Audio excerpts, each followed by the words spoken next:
Good morning, good morning, good morning. Welcome back to another live stream. It's the Big Blue Box live streamage. Hope you're all keeping well. Good, happy, long weekend. Easter weekend to all of you. Who do we have in this morning? Cool. Thank you very much for joining. The Doctor Who Show. Rob, good morning, buddy.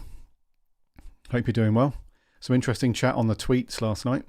It's quite cool. Josh Hockey, good morning. Rob Kernick, good morning, dude.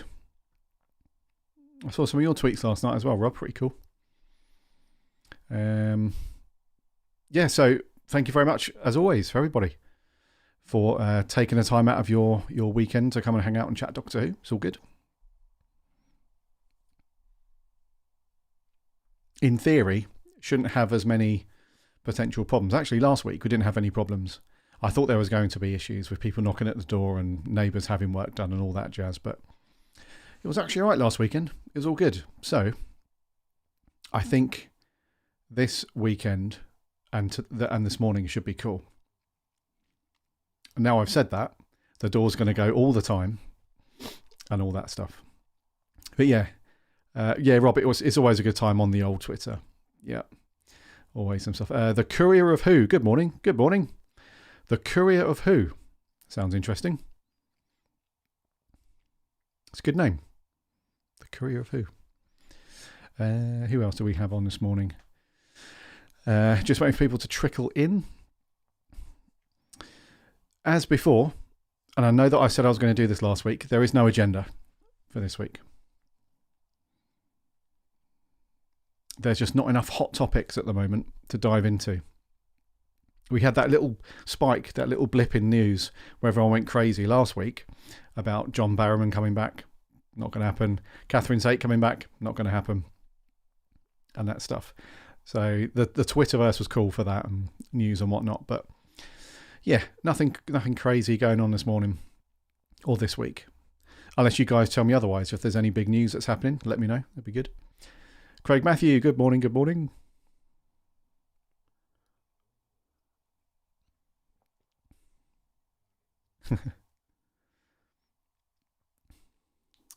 It was interesting, Rob, listening to you talk about the Vampires of Venice last night on Twitter, because it's one of those stories with Who that had the potential to be really good and really creepy, but didn't quite deliver. They kind of went off on a tangent and made that story something else rather than a good old creepy vampire story. They turned it into the fish people thing, and so Doctor Who has that thing going on with a lot of its episodes. Yes, it does. There was a couple from the recent series that could have been really creepy and really scary, but ended up being same deal. Ended up being a little bit just a little bit, I wouldn't say disappointing to a degree, because you could see where the writers wanted to go with that stuff and you could tell what they were trying to do. But there's something to be said for having a really good classic, scary Doctor Who story. And I think the writers can be a little bit weary of that sometimes, because you do have the classic behind the sofa thing where you want kids to be a little bit frightened, and the adults, depending on how you view horror stories and scary stuff, you want the adults to be a little bit frightened as well. At the same time, you want it to be funny and adventurous and all that jazz. But yeah, just feel like we've not had a real good scary one in a while. And the Vampires of Venice was a good example of that. It had at least a good trailer anyway, and you thought, oh cool, this is going to be a good vampire story. But then alas, it was the fish people ultimately. So yes, and I haven't asked this morning, but can you guys hear me all good? I think my equipment and my settings are all good, but if not, then let me know. The Courier of Who, can I ask if you played the Lonely Assassins game? Yes, I have. I played the first. I didn't have time to complete it, but I've sunk maybe 20 minutes, half an hour into it. It's okay. It's not too bad, actually. I got an invite from the makers to go and do something on Steam, and do a proper review of it and stuff, but I've not had the chance to do that yet, but I'll get round to that. But from what I have played of it so far, it's okay. It's pretty good. It's it's made pretty well. The concept is obviously good, but the way that they've put it together is pretty good. So I don't think it's gone. It probably won't eat a huge amount of your life, and once you've done it, you've done it. But yeah, it's pretty good. Not too bad so far. Rob, I've got one. Eccleston saying doing Big Finish is just a job. And it pays the mortgage. Yeah. Did he say that? I'm not sure if did he. Where did he say that? Or was it in a recent interview? Eccleston saying that doing Big Finish is just a job and it pays the mortgage. Crikey, I wouldn't have thought he needed... I don't buy that one. For a start, I don't think Chris Eccleston has a mortgage. Let's not forget that before and after doing Doctor Who, Chris Eccleston has been in some big films making some big bucks. My wife and I watched, this is a guilty pleasure of ours, we watched Gone in 60 Seconds the other night, Nicolas Cage film. And Chris Eccleston plays the bad guy in that. Now, he doesn't have a big part. He's in it at the end. He's in it at the beginning and he's in it at the end. And he has a couple of little telephone conversations throughout that last about 20 seconds and that's it. But he would have got a fair whack. For starring in that film, he would have got enough to buy a house. Put it that way. Then he did Doctor Who, and he's a very frequent, hard-working guy. You know, he's acting and doing stuff all the time. And then post Doctor Who, he stars in the second Thor film in the MCU for Marvel, playing was it Malekith, the Dark Elf? Now that would have been multi-million-dollar. That's a starring role in a massive budget film. So that would have been millions of dollars that he would have got from that. And then after that, he's obviously continued to work and done plenty of stuff. So the fact that he said it pays the mortgage, I think he's just appealing and trying to be relatable to everyday fans that watch and now listen to his stuff. I can't imagine that Chris Eccleston actually has a mortgage that needs paying. So yeah, he might have said that. Rob, I'll get onto your quote in a second. But yeah, I think he's just trying to be relatable there. I don't think he has a mortgage. I don't think he has to worry about paying the bills. TARDISnet, good morning. These days I take news with a massive landfill of salt. A landfill of salt, yeah, dude. Yeah, it's one of those things you got to be careful with. You can't just... And fandom does that terribly, as we know. Fandom does that. Where they'll latch on to a piece of news because they so badly want it to be true and want it to be real. And then... it just runs away with people. It ends up going crazy, and yeah. So a landfill of salt. I love that. Not just a pinch of salt, TARDISnet, but a landfill of salt. That's very true, especially with Doctor Who.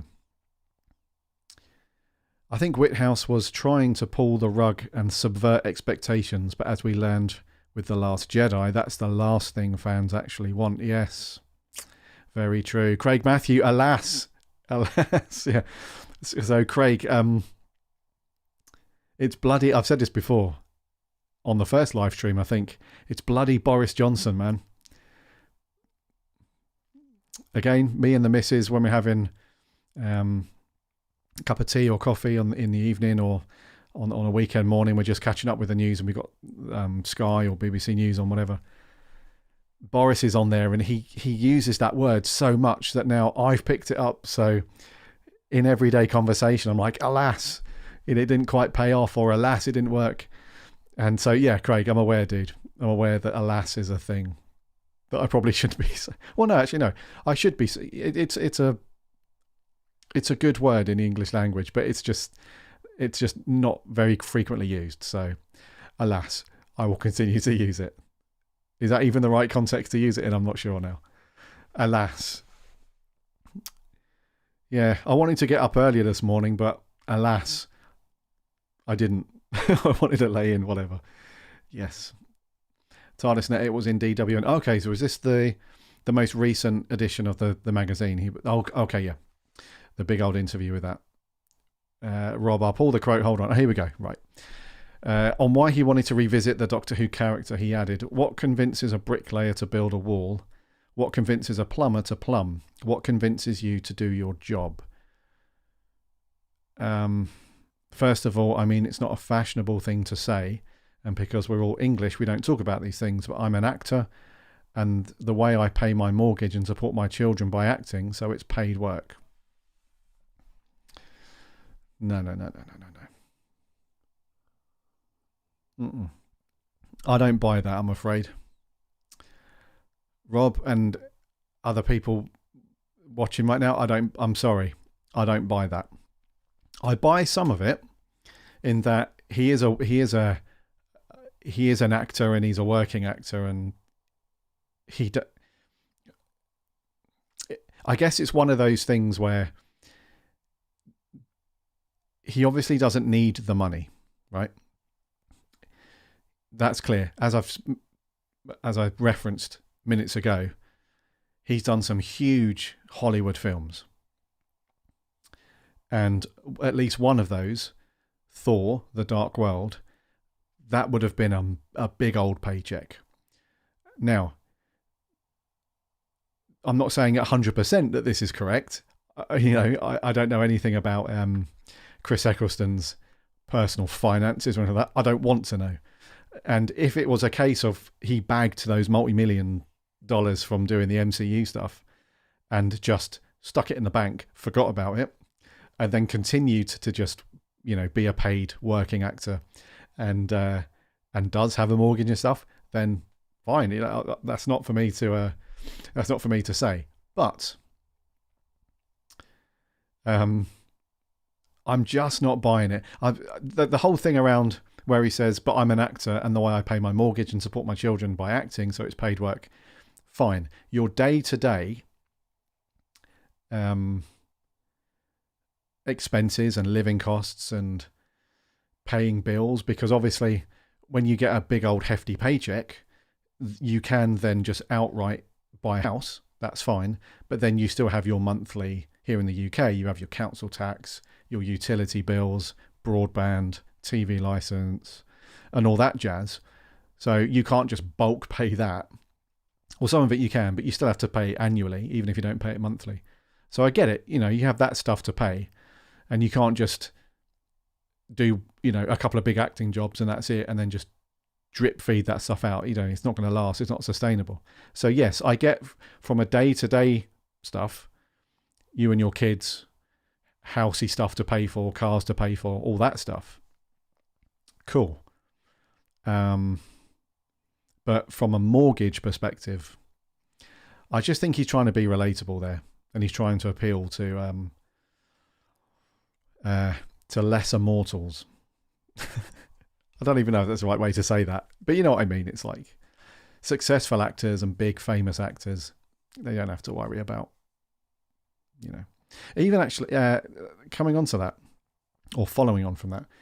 Anyone that's read The Writer's Tale, the Russell T Davies book, there's a section in there actually where Russell is talking about, in one of his emails, I think it's to Ben Cook. Yeah, I'm sure it's Ben. In one of the emails that it's near the beginning of the book actually. Then he's talking about working at the BBC and being around other writers at the BBC and producers and so on.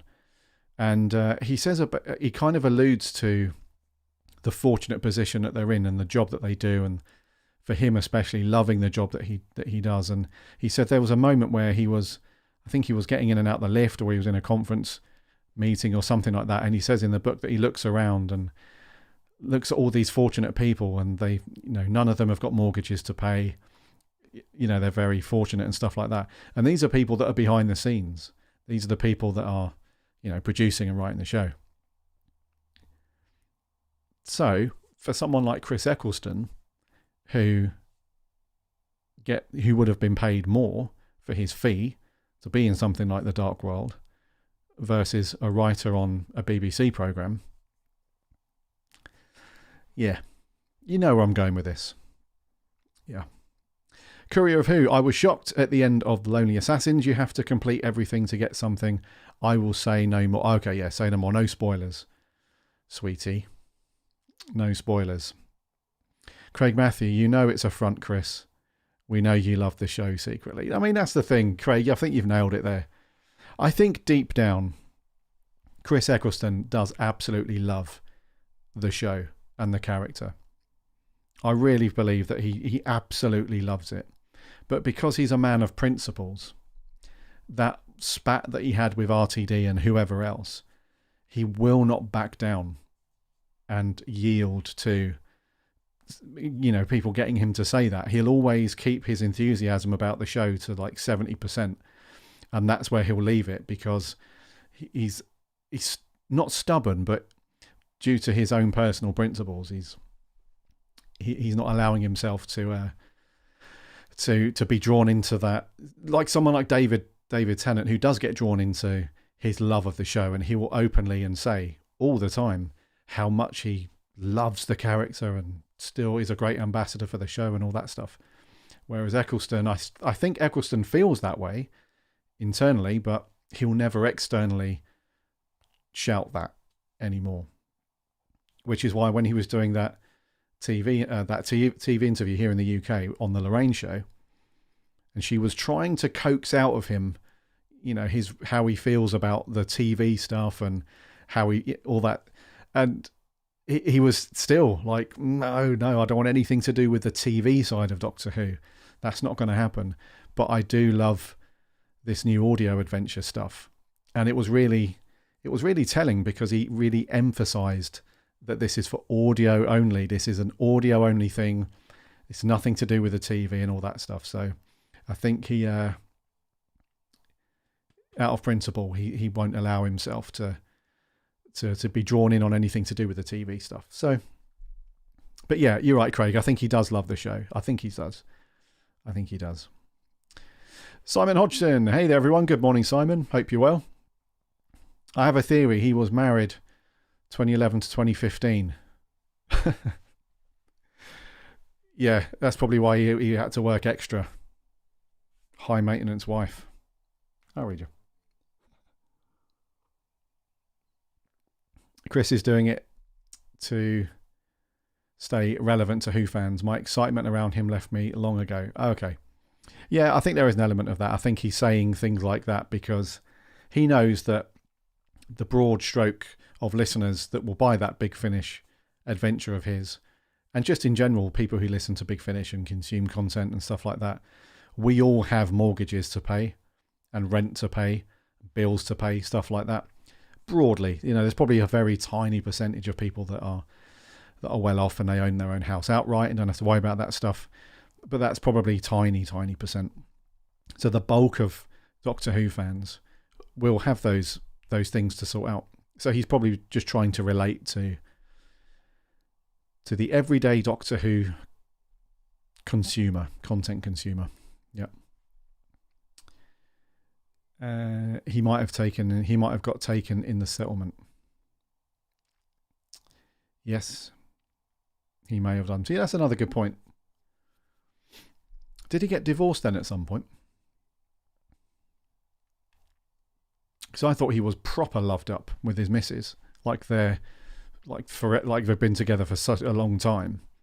Not that matters, of course, but you know, time is not, you know, long time doesn't equal happiness in a relationship. I get that, but yeah, I didn't realise he got divorced. So maybe wifey was like, I see the money that you've made. I see it. That's mine. I'm coming for that. So after that, maybe he did need to work. Maybe he knows. Like I said, I don't know his financial circumstances. I don't want to know. But yeah, who knows? I might get a real scathing email or a message from Chris Eccleston's advisors. Not advisors, like spokespeople or his agent or something, like, because I know Chris watches the streams now and then. And if you are watching this morning, Chris, good morning. Little caveat, Chris. Everything I've said with love for you. But maybe his agent or someone's going to be like, yeah, please don't talk about Chris Eccleston's finances anymore. He does watch the show, and he said that he'll continue to watch the show as long as you don't talk about his money. Fair dues. Fair dues. TARDISnet, I just got The Writer's Tale after saying to myself, I need to read that for about 10 years. Blimey, TARDISnet, you're going to love that book. It's very, very good. It's one of the top 3 books that me and Adam always recommend when people ask that question. So in terms of our listeners getting in contact about recommendations for things, it's always Big Finish, books, and where to start with classic Doctor Who. Those 3 things we get emails and tweets about all the time.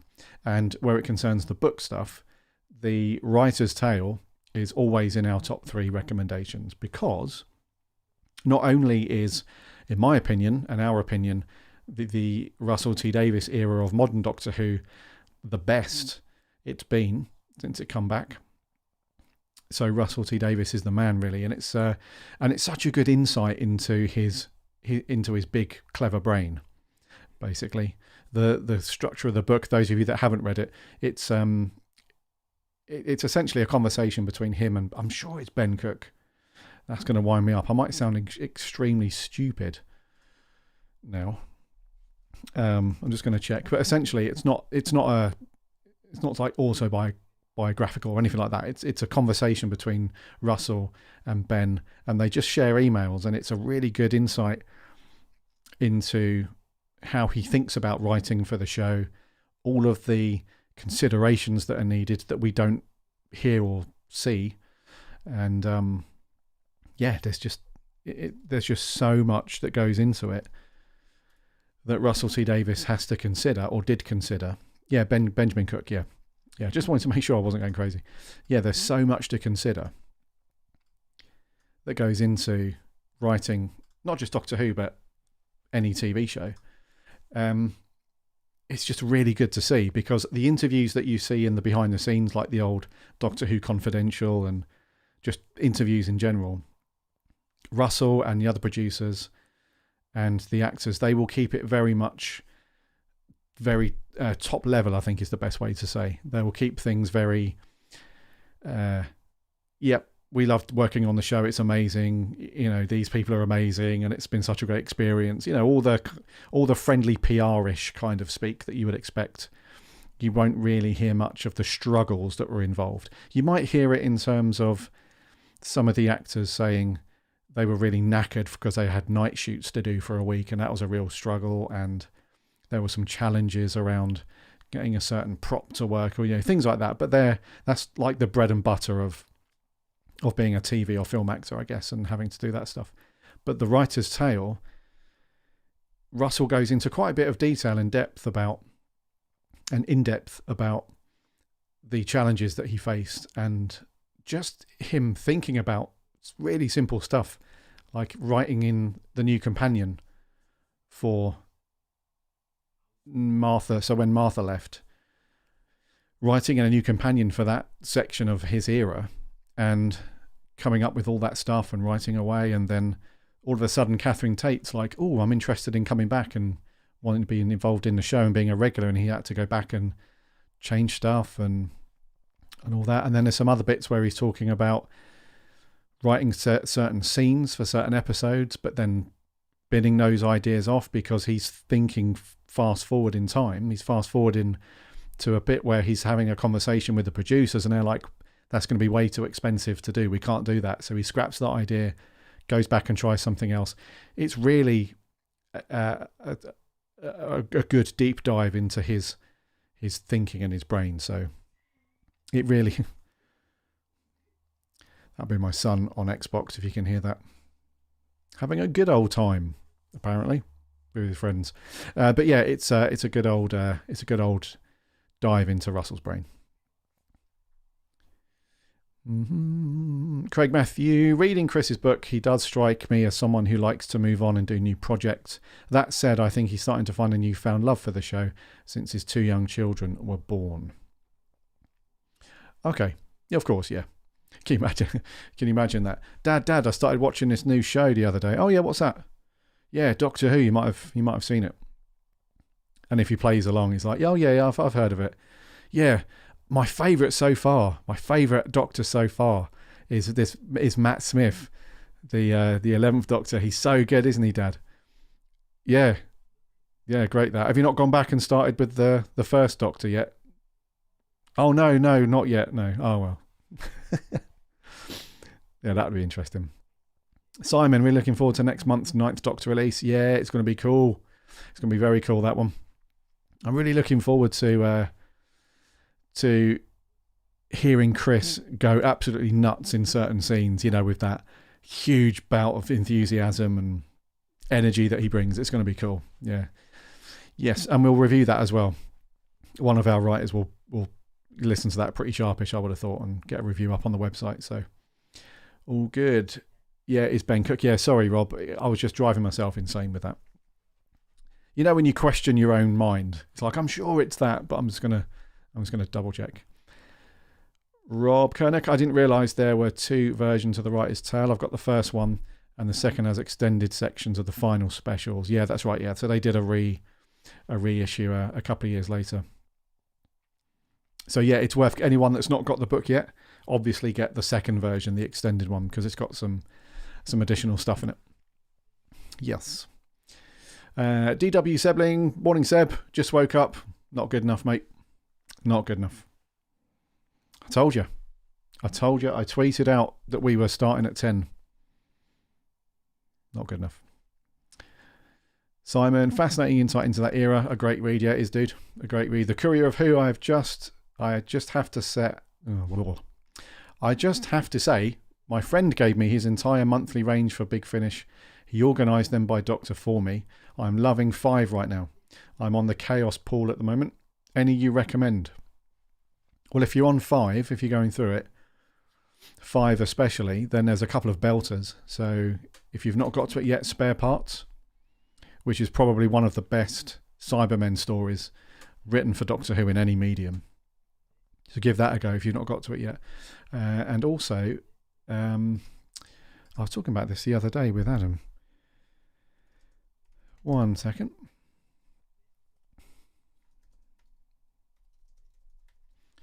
Let's have a looky. And I'm going to turn this down.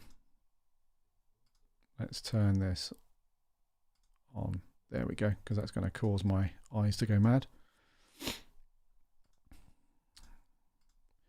Right, so 5th Doctor 1, where are we?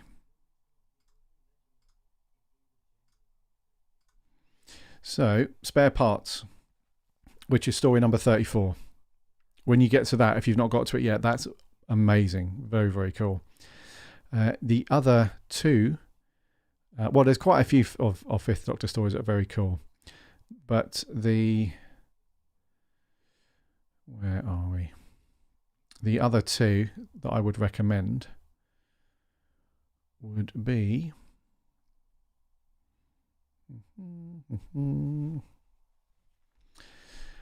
I really should have this stuff in a list, shouldn't I? You guys don't mind waiting. You guys don't mind. We're chilled out. We're in no rush.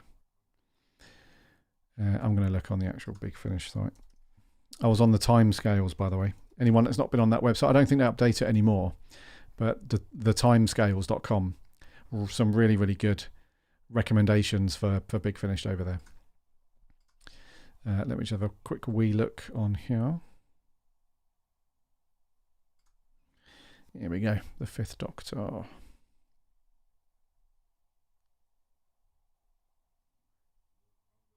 They're not showing anything. Website must be down. Anyway, the Courier of Who. If you could throw me over your Twitter handle or something like that, tweet me or whatever, I will come back to you once I dig out those recommendations. But Rob, yeah, the Chimes of Midnight.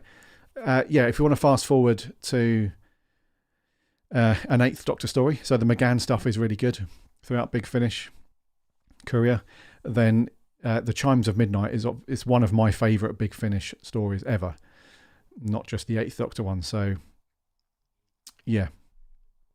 I think what I'm going to do, actually, this has prompted me this is a good idea.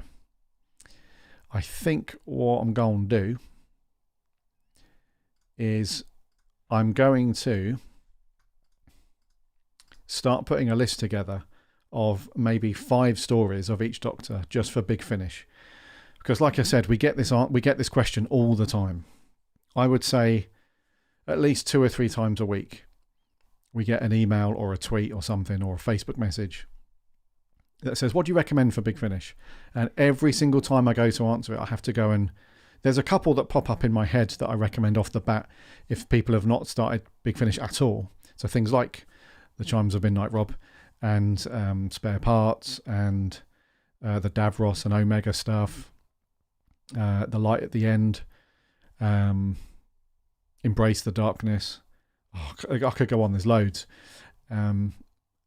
But I have to always go off and search for, like, right, second Doctor, things like fourth Doctor,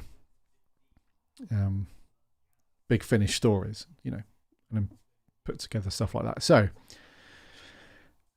this has prompted me to create a new project, another spreadsheet on our list of things like our planning session for what stories we're going to review coming up over the next few months and all that jazz. So, yeah, thank you very much, guys. This is a good idea. This is a good idea, right? I think this is a good idea. Let's get a list together of the best Big Finish for each Doctor so that when people ask this question, I can just fire them a wee link. In fact, yeah, let's do it on the website. Yes, I'll do it over on the website. It'll be / Big Finish recommendations or something like that. Yes. See, this is why you guys are here. This is why you guys are here, to prompt these cool ideas. Thank you very much, Courier. And everyone else. Rob, Mark, it's all good. Right, let's go back to some of the chat stuff. Rob, Tennant seems to have had such a genuinely good time with the RTD crew. Basically, the same crew Eccleston ran into grief with. I've always wondered what on earth it was all about. That's one of life's big mysteries, Rob. I don't think we'll ever know as well. I think, like I said, I think Chris Eccleston has too much principle about his person to ever divulge that stuff. I think he's just going to keep that under lock and key. And I think Russell T Davies, although they've obviously had this argument or falling out of some kind, I think that Russell T Davies is the sort of guy that just has too much professional respect for Eccleston to ever divulge that stuff. So maybe if we fast forward however many years or decades, at the end, it's a horrible thing to say, but as we come to the end of Russell T Davies's life, if he ever puts out a biography, then he might lean into some of that stuff. But I think for now, I think the two of them, I think even though they've had a falling out, there's enough mutual respect there to not blab to the media or anyone else about it. So, but yeah, it would be fascinating to find out what it was about, because in front of the camera, you wouldn't have thought anything was wrong. Like the end result, and Chris Eccleston's first series, you wouldn't have thought that there was this big falling out and issue. So, but yeah, conversely, I think David Tennant, you can tell he loved working on that show in that era.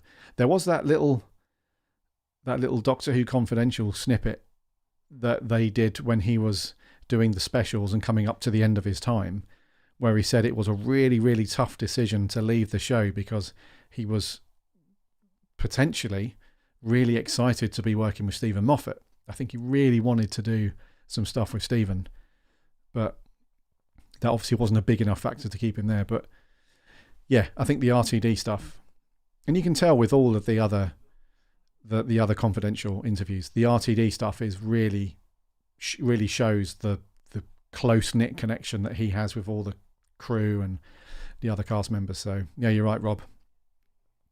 It'd be interesting to find out why Eccleston had such beef with the same cast and crew. How could it be so horrible for one and so brilliant for another when nothing had really changed? Well, yeah, exactly. Strange, isn't it? You can understand if it was a real big change-up, like when Russell left. So say, for example, if David Tennant had have stayed on, and Russell T Davies and Julie Gardner, they're leaving the show.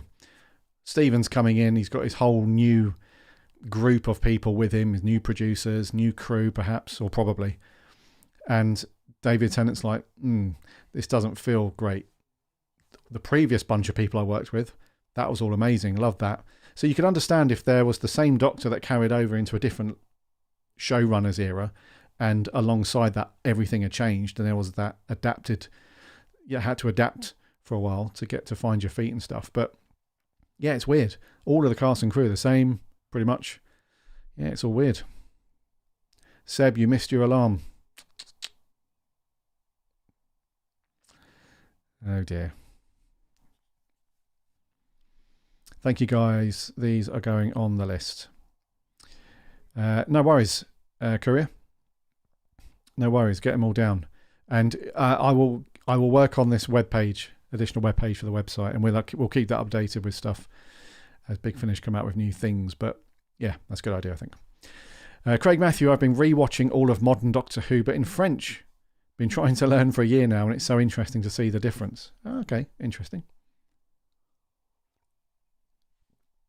I wonder if any actors are fluent in French and overdub their own voices, because that happens at times with certain things. Mainly in cartoons, I guess, but yeah, that'd be interesting. Stuff and Nonsense, good morning. The One Doctor and Bang Bang a Boom. Bang Bang a Boom. What's that, a Seventh Doctor story? But good morning, Stuff and Nonsense. Good morning. TARDIS Net, I rewatched the War Games this week. Still as brilliant as ever. You had some time on your hands. TARDIS Net. A nice, there are worse ways to spend a day than watching the War Games. Classic. At the risk of plugging another podcast, Sirens of Audio recently took a leaf out of our Stories for Doctor Who Virgins episode and did a show on Big Finish for noobs. Yeah, that'd be a cool one. Yeah, so Courier, go and check out Rob's recommendation there, Sirens of Audio, and go and do that. To be fair, if you just Google Big Finish Doctor Who recommendations, there's probably loads of other Doctor Who blogs and other podcasters and YouTubers and stuff that have done a very similar thing. So, but we'll put our list together and we'll send it over to you. But there's definitely loads of places you can go and check that stuff out. Simon Hodgson, has everyone got their copy of this month's DWM? I'm itching to read the interview for Eccleston. Hope it arrives in the post today. Yeah, I think some people have got it already, Simon, so you should get yours pretty soon. Seb, I'm rewatching Spearhead from Space at the moment. It's amazing. It is amazing. It's an important episode, that one. Important story. It's the turning point for a few things in Doctor Who in that era. So it moved Pertwee's.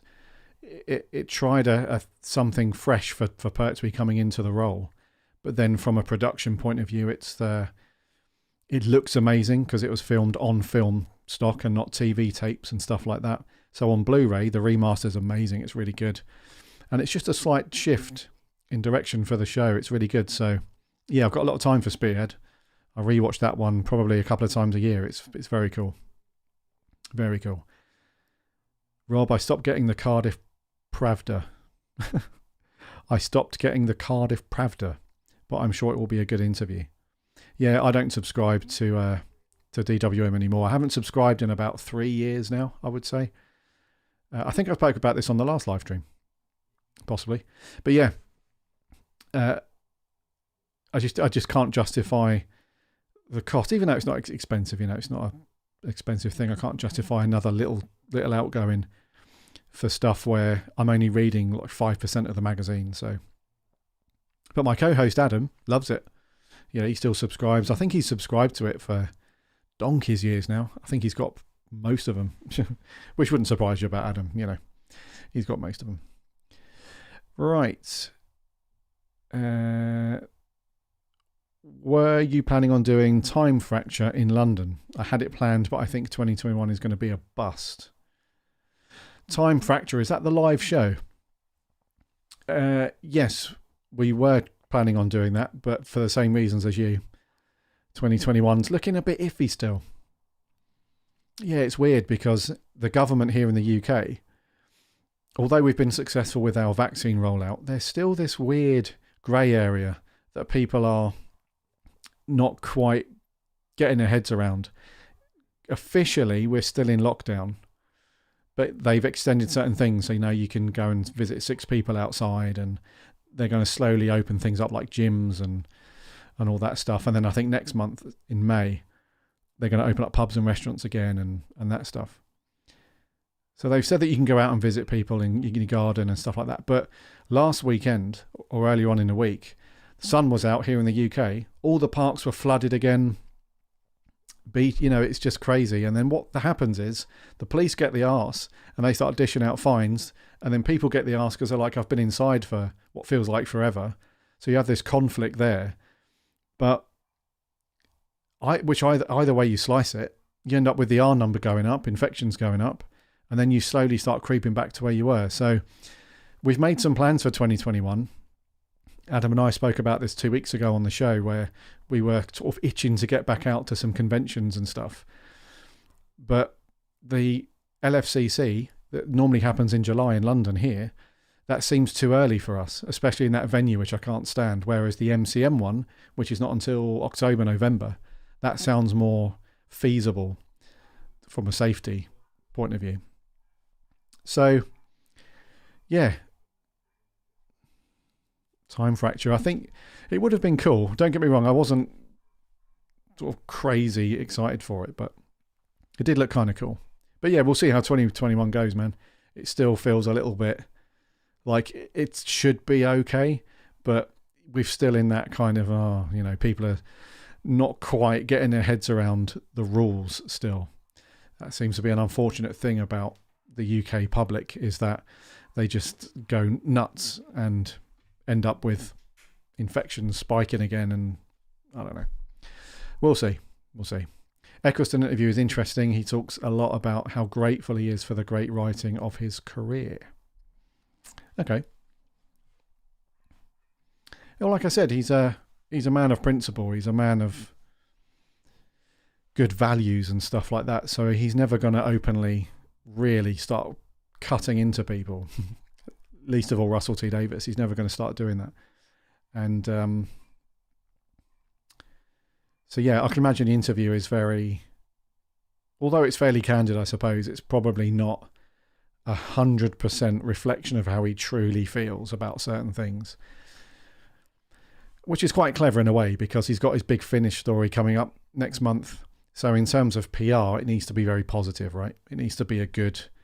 Chris Eccleston is back as the Doctor, but you can't have him at the same time saying, I hate the TV version of my Doctor and Doctor Who, but I love, you just can't have that. So from his agents and Big Finish have probably said, look, let's leave to one side any beef that you've got. Let's not talk about that. Let's just talk about the good stuff to do with Doctor Who, because no one's going to want to buy a Big Finish story if he's slagging off, his TV version of the Doctor and certain people with the show. It's not going to go down too well. So, yeah. Stuff and nonsense when Adam mentioned he forgot Tom Baker had Davison's opening titles. It reminded me Pertwee had Baker's titles for his last season. Yeah, that's true. That is true. What are your guys' favourite opening titles, by the way? Pick one from classic and one from modern Doctor Who. What's your fave opening theme, opening credits? I'll tell you mine in a second, but yeah, let me know in the chat. DW Seb, deaths are lowering in the UK, which is good news. Of course, man. Yeah, that's the end goal, right? To have zero deaths as a result of COVID. So as that number keeps coming down, that's awesome. And as long as the vaccine keeps going out and we don't stall. So there's been a few other countries close to us in Europe, France being one of them, I think. Another couple of countries, but definitely France has been in the news a lot recently, where they've just not got their act together with getting the vaccine sorted out, and they're really starting to feel it now. So, yeah, that's the end goal, right? 0 deaths as a result of COVID. Simon, I do hope conventions can return this year, but it's all dependent on statistics going our way, of course, man. That's the thing. you keep your fingers crossed and you hope that things are going to return to normal. Well, as normal as we can hope for them to be. I don't think things are going to go back to 100% pre-COVID. I don't think that's ever going to happen. Well, it'd be a long time, I think, before that happens. But yeah, just to the point where we can all gather in public spaces and everybody know that you shouldn't be in people's faces. You should keep a respectable distance and just be sensible and have some common sense about it. Let's just get to that point. Even if you have to wear masks for a bit in certain places and whatnot, that's cool. We're still not doing cons here in Australia. We have stats like my state recently went 50 days without any transmission. Nice. Yeah, my brother who lives in Sydney, Rob, he fills me in on that stuff, and I'm always really jealous because he's like, yeah, we've had no transmission for X amount of days and we've had nothing going on, so life has been not too bad and stuff like that. And I'm like, oh God, you should at least one country has got its act together, and it's doing things fairly well. So yes, we can but hope, I guess. My favourite opening titles from Seb are Sylvester's, controversial, I know. What about modern Doctor Who, Seb? Now, I've got a sweet spot for the Seventh Doctor's intro. I know it's not revered as the classic years with Tom Baker's era and stuff like that, but yeah, and my mind changes on this as well, by the way. It's kind of strange because I've never settled on one particular theme as being my absolute favourite. If you ask me this question again in a month's time, it'll probably change, but I do have a sweet spot for McCoy's intro. I do like it. It's got that typical 80s cheap visual effects sort of thing going on. Actually, there was a YouTuber that did a reconstruction of that in 4K, which is pretty cool. I've not seen it in a while. Let's dig it out. But this person recreated the entire intro for the Seventh Doctor's theme, opening credits and stuff, and from scratch did all of the effects and rendered it out in 4K. It's amazing. Doctor Who 7th intro remastered. You guys have probably seen it. It's been around for a few years now, but yeah, David Burgess. I will share this in the chat. It's very cool. It's very cool.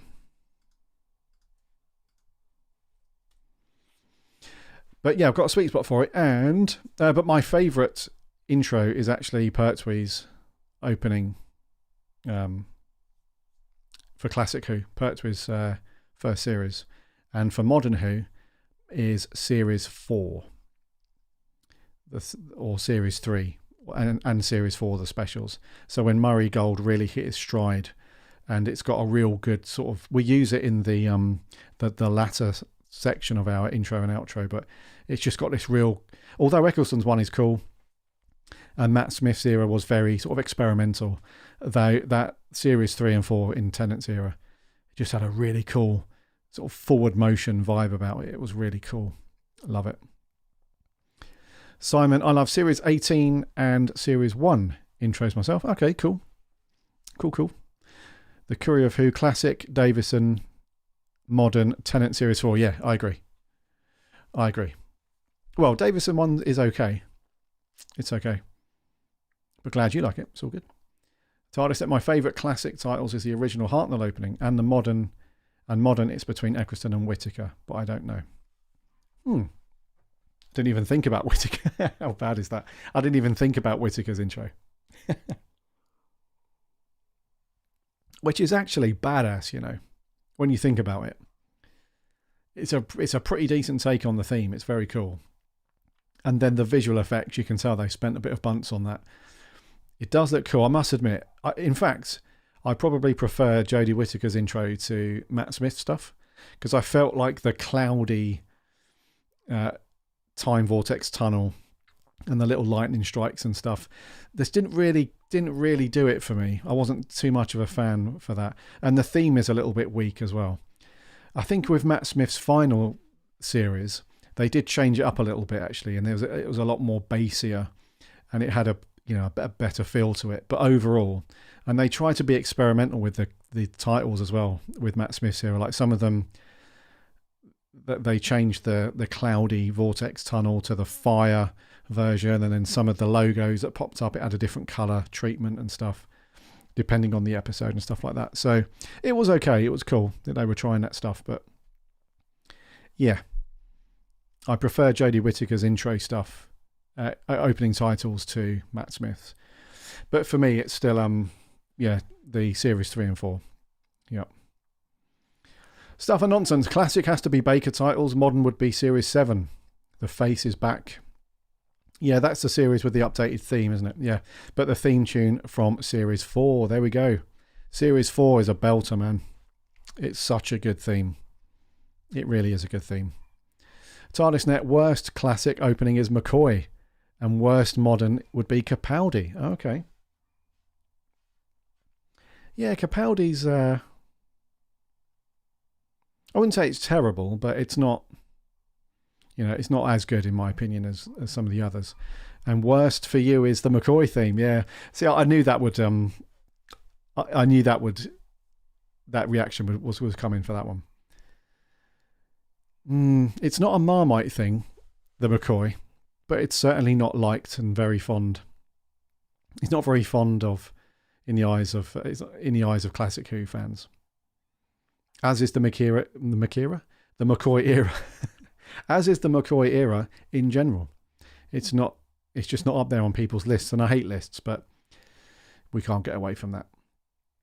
So when you ask people, where does McCoy rank of your enjoyment of classic Who, he's normally towards the bottom, which is a shame because McCoy is my favourite era of Doctor Who. Indeedy. Yes. Stuff and nonsense. Capaldi would have suited 13's titles. Correct. He would have. 13's titles are pretty good.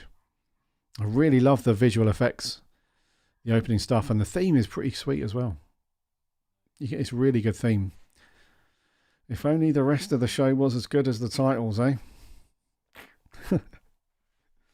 Anyways, yes. I'm going to wrap the stream up in a little while, dudes. Morning, Sammy. Sorry, I missed you there in the chat. Morning, Sammy. Actually, no, it's not morning for you, is it? Morning for me, evening for you. Nearly dinner time, I guess, for you. So, yeah. Yeah, I pasted a link to that McCoy reconstruction thing. It's really good. It wasn't Capaldi's intro done by a fan. Well, the visuals anyway. No, that was... Oh, yeah, it was Capaldi stuff, yeah. It was all of the clocks and the... Yeah, so the intro music to Capaldi's is absolutely dreadful. I cannot stand it. The opening graphics and stuff, they're not terrible. They're okay. But the opening theme, it's just that high-pitched... Yeah, it just goes right through my brain, But yeah, Stephen Moffat, I think he saw those opening titles from a YouTuber and was like, oh, that looks good. We'll just use that. So fair play to that guy, whoever did that. What is your favourite Sonic? I cosplay as 12, so the blue one is my fave, but my remote is 11's. Yeah. My fave is the Tennant Sonic, and yeah, I just think it's got a real... I don't know why I'm showing this up like you guys don't know what it looks like, but this version is the remote control, so it's like a higher quality version. It's not as plasticky as the toy version you can buy, and they come with this really cool bass as well, this like Gallifreyan symbol bass and whatnot. But what's cool about the bass, you guys probably seen this as well, is it's got a little magnet area, so when you stand the Let's do it back here. When you stand the remote on the base. Oh, that nearly went in my tea. Right, let's try that again. Yeah, it stands up, which is amazing. Probably not amazing to you guys. You're like, yeah, we've all got it, Gary. We've all seen it. So nothing new, but I like it. But the 11th Doctor Sonic's kind of cool. No, it's cool. Yeah, it's kind of cool. And the TV remote looks good. These TV remotes, they're a decent quality as well. And doesn't help that I almost dropped mine in my tea. That would have been a disaster.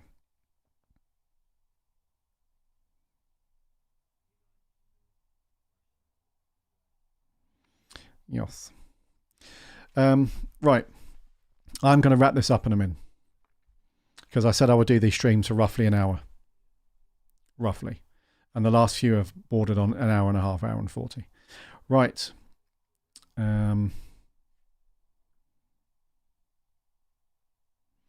Just going to check back on the old chat.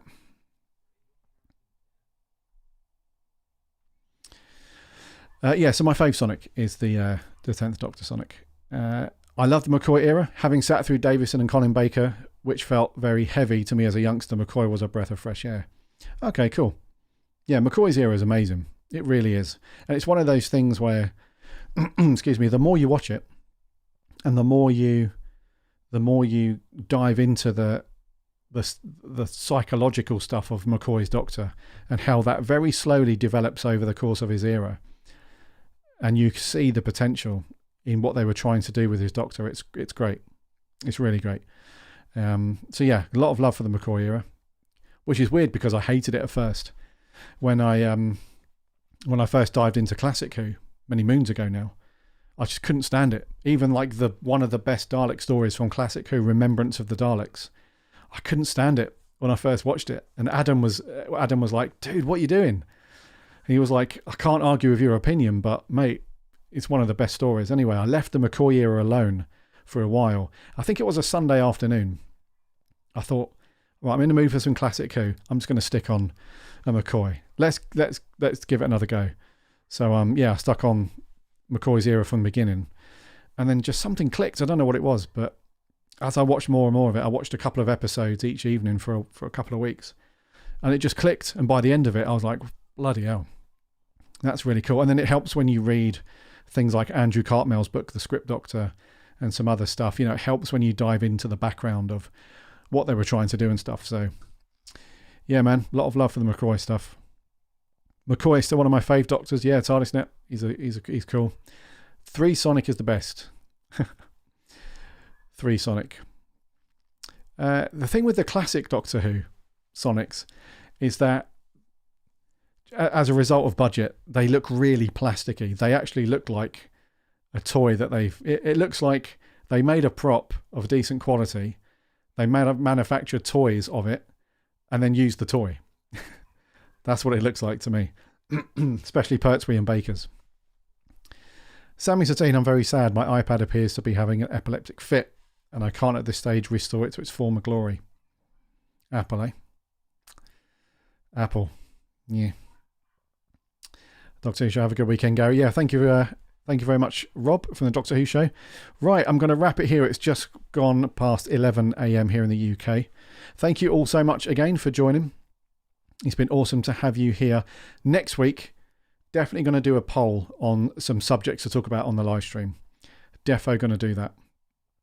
So we have a bit of something to get our teeth into and deep dive into. So I will do that. So look out on the Twitter and stuff for all of that stuff. So thank you so much again for taking the time out of your Saturday to come and hang out to do these short live streams. It's all good. As always, my name's Gary from the Big Blue Box podcast. Listen to our show for free on whatever podcast app you get your podcasts on.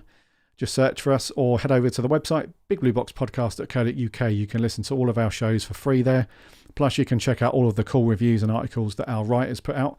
And the recent ones are from Mark, the Stranded box set. Go and check that out. And he also did a really cool article on growing up in the world of Doctor Who when he was a nipper. DW Boy 14, hi, I've just arrived. Oh, sorry, man.